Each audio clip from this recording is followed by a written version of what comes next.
This is my submission for Midtest for the English literature history.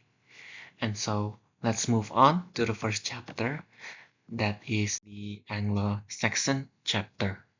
Anglo-Saxon was a period of English history that spanned approximately from 449 to 1066, and within that period, when the Romans occupied what would be modern Britain, literatures were shared orally, so very little was preserved.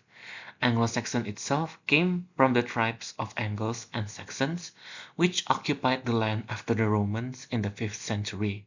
They then became one of the ancestors of modern Britons and formed the basis for the Old English. Before the Angles and Saxons came to Britain, they lived along the coast of Sweden and Denmark. They conquered the land and gave it a name, and it was called Engleland. Most literature in this period was done by oral tradition. Christianity came and gave an impact to the literature, especially poetry. The poets were using religious themes for the subject of the poetry. Therefore, most of Anglo-Saxon poetry are religious. One of the important religious poets of the Anglo-Saxon period were Caedmon. Next is the characteristics of this period. Anglo-Saxons made the use of blank verses to write their poetries. The meaning of the term blank verse is that there is no such presence of any end rhyme which occurs from one line to another line. Making use of caesura was very common amongst the Anglo-Saxon literature. The term caesura means to take a breath or to take a pause whilst in the middle of a particular line. The caesura really helped the scope to recite the long poems and epics of the Anglo-Saxon literature. Third, the main motive of the Anglo-Saxon literature was to be of high morale to the ones who used to listen. Fourth, it was also very common for the use of kennings. The term kennings is nothing but a phrase of metaphorical nature which was used to describe any figurative description. The last one, alliteration was a commonly used poetic device during the Anglo-Saxon literature. Some of the famous Anglo-Saxon period authors are below. One is the Alfred the King. Second is Bede the Venerable, who was known for his Historia Ecclesiastica Gentis Anglorum, or the ecclesiastical history of the English people. The next chapter is the medieval era. The medieval era, the Middle Ages, the period of European history between the fall of the Roman Empire and the beginning of the Renaissance, are sometimes referred to as the Dark Ages. Medieval era is the period of European history between the 5th and the 15th century. From 1666 AD, which Old English period came to an end, and the Middle English period began, to 1485 AD. It was a very long period in history. In this period of early Middle Ages, there is a big change in language and culture, which began to shape Middle English language and Middle English literature. There are shifts in culture as well, and the type of literature that's created huge shifts in the sort of dominant cultures that are influencing what is being published during this time and what is being created during this time. It's an extremely diverse period for literature. One item that is really holding the continuity together is definitely the rule and power of the Catholic Church. Medieval era or the Middle Ages were a period of massive social change, burgeoning nationalism, international conflict, terrible natural disaster, climate change, rebellion, resistance, and renaissance. Within the history of universal literature, the contribution generated in the Middle Ages has served much to leave records of what the societies of the era were like, their culture, their moral and social patterns, as well as the literary styles used to tell real or fabulous stories of that moment in the history of humanity. The development of medieval literature takes place in Europe, starting with the fall of the Roman Empire and ending with the arrival of the Renaissance. Medieval literature innately had a theocentric view of the world because it played God at the center of the universe, and its themes were linked to religion, chivalrous deeds, and love. Despite these texts have been found that are not linked to religious themes in this period. Moving on to the characteristics. First, it is in Europe. It begins with the fall of the Roman Empire and ends on the beginning of the Renaissance. It has three stages: the High Middle Ages, the Flat, and the Late Middle Ages. Many of the works of medieval literature are by unknown authors. The themes of the text had moral, ethical, and didactic contents of Christianity that were supervised by the Church. It developed stories of chivalry to promote Christian values. Religious texts are part of medieval literature. It developed lyrical and epic genres by strengthening the use of verse. Now for the famous Arthur. Chaucer Geoffrey. He was a major poet in England in the late Middle Ages and the most significant writer before Shakespeare. His works are very well known, such as the Roman de la Rose and the Book of the Duchess.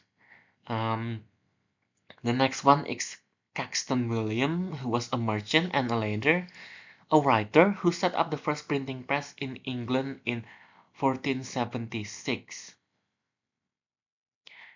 He also published and produced more than 90 editions of well-known and lesser-known authors. Moving on to the next period, that is the Renaissance and Reformation era. The Renaissance era means rebirth. From about 1500 to 1600, the world was reborn in many ways. The Renaissance began in Italy, especially in art and architecture, in the 15th century. As England became the most powerful nation in Europe, in the late 16th century, new worlds were discovered, and new ways of seeing and thinking developed. Columbus discovered America in 1492. Copernicus and Galileo made important discoveries about the stars and planets. Ferdinand Magellan sailed around the world. The Renaissance was worldwide.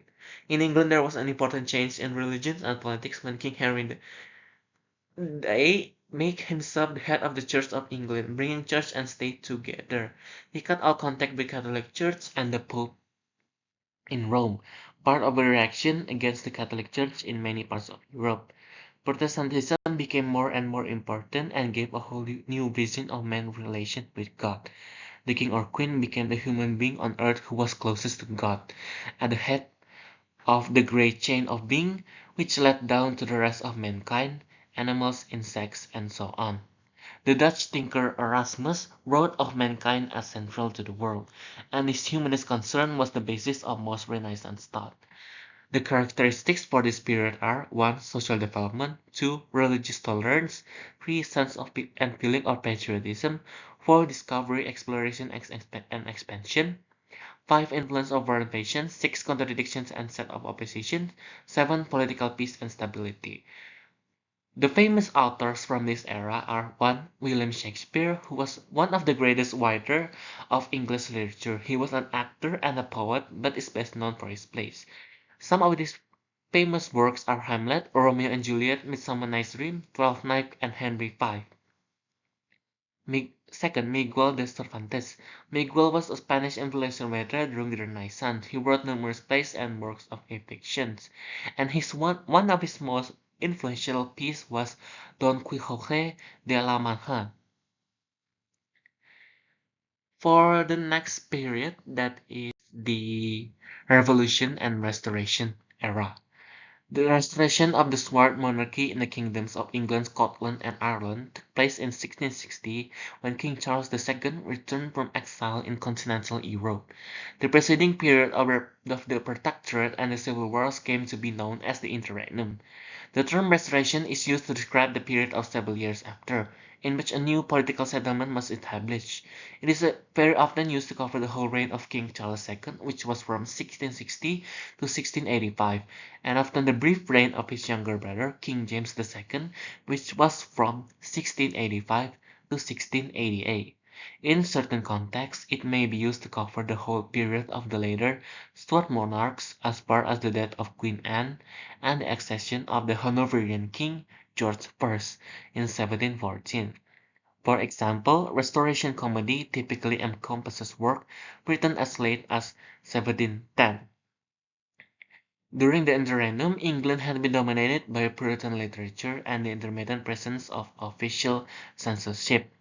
The official break in literary culture caused by censorship and radically moralist standards effectively created a gap in literary tradition.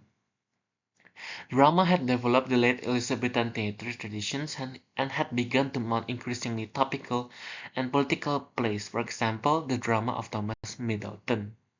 The Interregnum put a stop or at least a caesura to these lines of influence and allowed a seemingly fresh start for other forms of literature after the Restoration.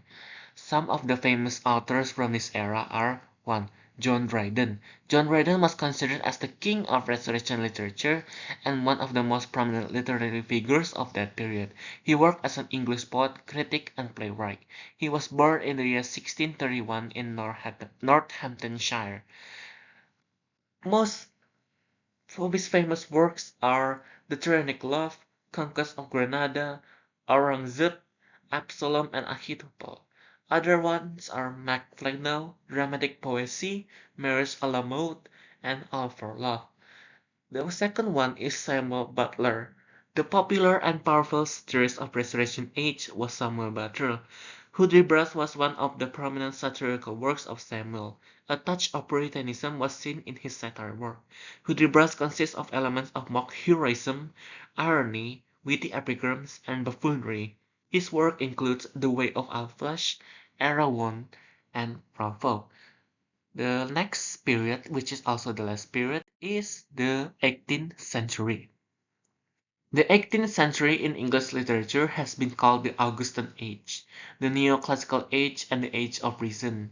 It was termed the Augustan Age because literature writers during the time were consciously imitating the works of the original Augustan writers, Horace and Virgil, who had lived during the time of Augustus, the first emperor of Rome and generally regarded as a golden age, like the period of Roman history which had achieved political stability and power as well as a flourishing of the arts. It was also called the age of Neoclassicism because the 18th century writers had found novel ways to synthesize and incorporate the writing style and technique of the traditional writers, the canonic classics, into their own work without direct imitation or mimicry, giving rise to a new literature form. Finally, the 18th century in English prose had also been called the Age of Enlightenment or the Age of Reason, mainly because it focused on reason and rational thought as the primary basis of authority, a divergence from previously held and widely accepted notions in which God and nature were the pillars of authority. The 18th century in English literature was a kaleidoscope of emerging literary movements, forms and styles which had been received with much acclaim as well as criticism during the time. The characteristics of this period are: 1. The Classical Age, 2. Rule of Rules, 3. Age of Good Sense and Reason, 4. Religious and Philosophic Thought, 5. The French Influence, 6. Nature Fallout, 7. Reflection of the Contemporary Society, 8. Satire, 9. Poetic Diction, and 10. The Heroic Couplet. Some of the famous authors from this era are Daniel Defoe. Daniel Defoe came to sustain prose fiction late in the career of quite various, often disputatious writing. The variety of interests they had pursued in his occasional work, much of which is not attributed to him with any certainty, left its mark on his more lasting achievements. His distinction, though earned in other fields of writing than the polemical, is constantly underpinned by the generous range of his curiosity.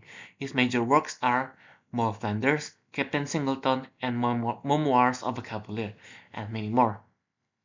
Second is Henry Fielding. Henry Fielding turned to novel writing after a successful period as a dramatist, during which his most popular work had been in burlesque forms. Sir Robert Walpole's Licensing Act of 1737 introduced touristic political satires on the stage, pushed Fielding to look to other genres. He also turned to journalism, of which he wrote a great deal, much of it political.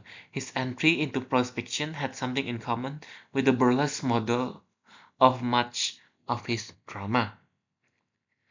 That is the end of my presentation for Midtest for English Literature History. Thank you.